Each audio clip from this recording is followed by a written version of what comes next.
Адамдарды вампирлерден құтқаратын Ван Хельсингтің үйінде. Ван Хельсинг Елжан. Мен Ван Хельсингмін. Рез көстіп кетсін. Ол жақсы кісі ғой да? Иә, жақсы. Тиянақты, андай абыройы бар, сондай қай ғой да? Вот, осындай, вот. Елжан үйінде қаншерлерге қаншалықты ашулы екенін айтып жатады. Оңбағандар. Сорып бітірді ол бәрін.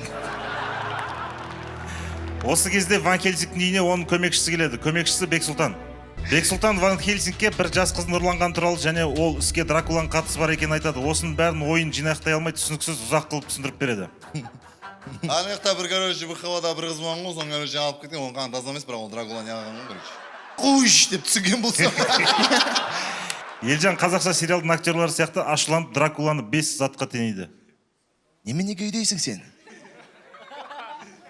Сілімтік.